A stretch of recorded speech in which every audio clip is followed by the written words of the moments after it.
Hello everyone. I am Paco Garcia. I am your co-host of the GMS Magazine podcast, a podcast all about board games, role-playing games, and the people who make them. Sometimes the people who play them too. And the people who love them. Yeah, but who are you? Why did you say that? I just, it's like the games and the people who love them. Yeah, but you still haven't told me who you are. Oh, this is Chris from DSX Machina.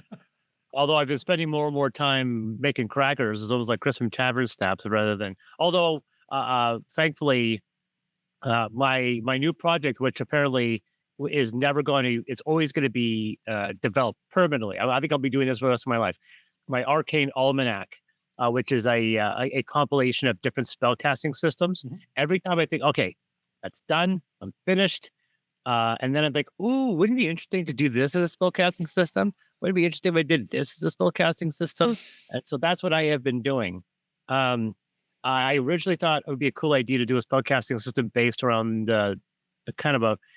I don't like saying it's one thing specifically because I don't want to get sued, but it was partially inspired by Dishonored. But then I started to add in a couple of other video games into the fray. And now I had that one done. Like, okay, it's called the Veil System. Really works. Now ready to go.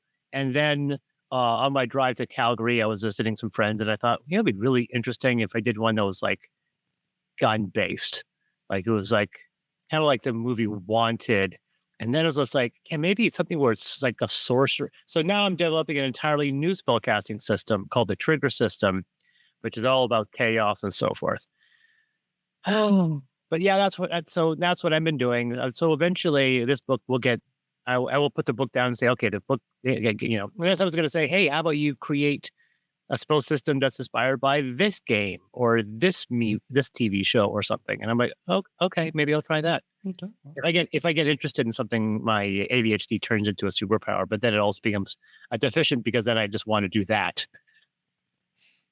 Fair enough. Well, we'll see how that pans out. Anyway, Yeah. we have a number of things to talk about.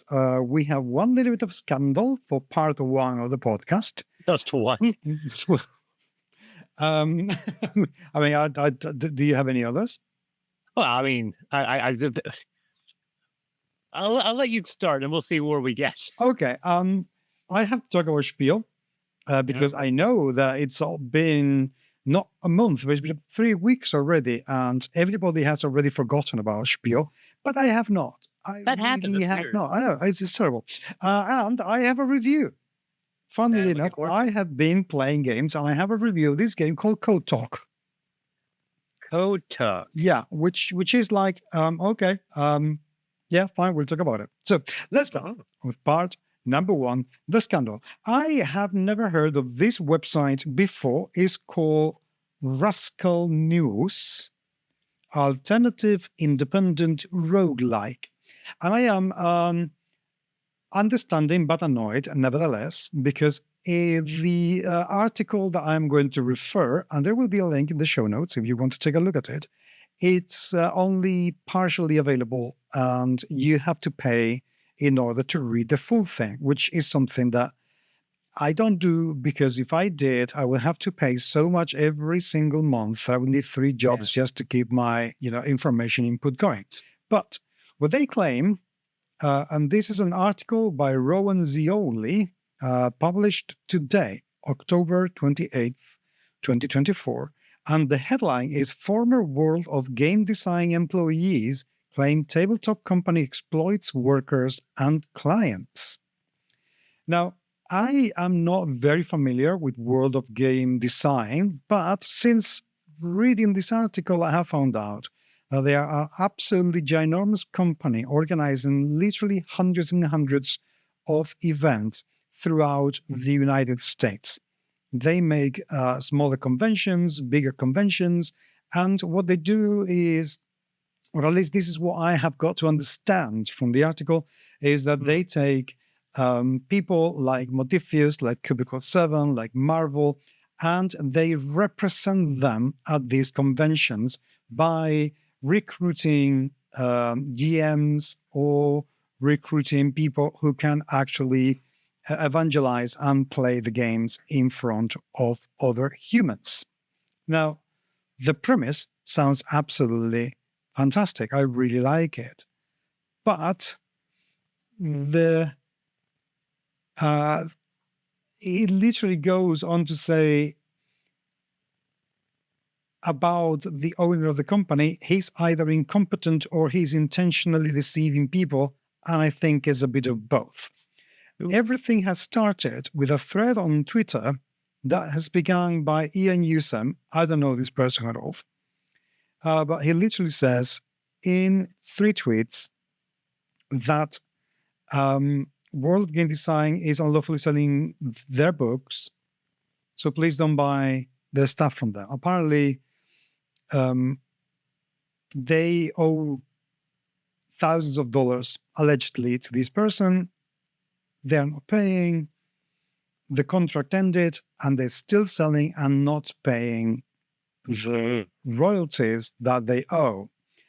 Now, I have seen a thread in Facebook talking about it, and a number of people that I shan't name because I don't know if their Facebook walls are protected or not, but a number of people have actually come forward to complain about this.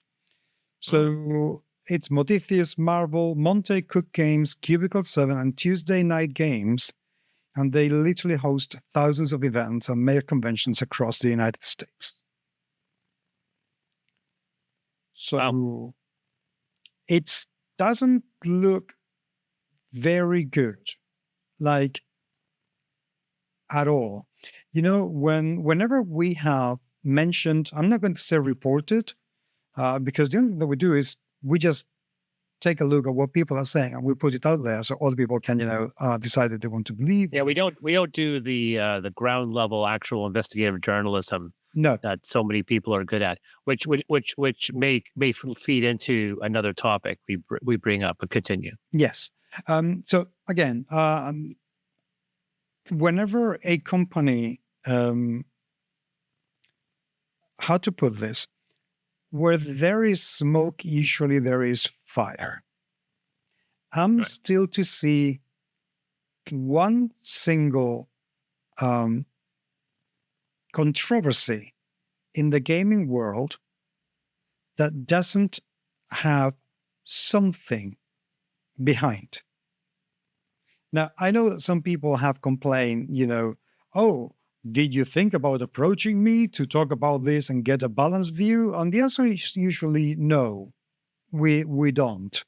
For one reason, in my case, well, there can be several reasons. So one of the reasons can be because you're involved in cryptocurrencies or crypto shit, and therefore I am not interested in talking to you that much unless you come. But we won't say name. You don't want to drop a name? Okay. No, yeah, not yet. Yeah, just let's just say that I am likely to have a very interesting conversation very soon with somebody, but they have not replied, so I am not going to say anything. That being said, when you drop the word cryptocurrency, people are going to watch this going, well, maybe there's a maybe there's very little commingling of those concepts. So when maybe so, but then people have to do their homework. I am not going to mention anything. We haven't spoken about this company since February, so I'm not going to say anything. So, really, has it been that long? yes, it has. It's so weird that he reached out now. I know. But that's cool. That's cool. That's totally, absolutely fine. And I'm looking forward to their answer. So that's okay. But anyway, if you do something like that, I am unlikely to be interested because cryptocurrency is shit. If you're a bigot or a fascist or a misogynist or a racist, then forget it. I am not going to be interested. But above all, I am going to believe the victims that are reporting what they are reporting, and really don't have time to go out there and do some investigative reporting or journalism because I have a job, a dog, 2 podcasts, 2 YouTube channels, and a husband and a ton of friends to look after. So I am sorry, this is not. And that dog is. Yeah, it requires an overload of love and photographs. Look at that. That's my birthday present from one of my best friends. That's actually really it's amazing. It's amazing. So there you go. That's why. So we are only mentioning what we see online, And if we see the voices of the victims, we are more likely to believe them than the owners. But if this podcast is somewhat stingy or you feel that we are being unfair to you, by all means, do get in touch and I will be delighted to talk to you. Believe me. So there you go. That's happened. And I find it incredibly annoying. I'm very disappointed that something like this is happening. I don't know in the United States or Canada, but in Spain, small events are the lifelines that people in smaller communities and even big communities have to get together with other geeks, get some games that usually they wouldn't be able to see, and basically mingle with other people. To see that a company that it's meant to enable that sort of situation to help other geeks as well as the companies doing something like this, or having the accusation thrown at them with whatever reasons behind, it's just so bad. I mean, yeah. I mean, yeah. I don't have anything else to comment on that. It's just absolutely terrible. So let's see where this goes, because it's just absolutely terrible. So anyway, that's part one. If you want to comment on these people, please do send us an email, podcast@gmsmagazine.com. If you are the owner of or somebody who's worked for, talking about my crazy dog, World of Game Design, and you want to talk to us, by all means, do get in touch. We would love to talk to you and contrast. I mean, if somebody from Gaming World Design, even World of Game Design, sorry, comes, I will even pay to read this full article so I can have all the information to contrast and ask questions. So there you go. I'm prepared to spend money for this. So that's my crazy dog. If you're not watching and just listening, you should be watching now because my dog's gone full mental. But let's go for part two of the show.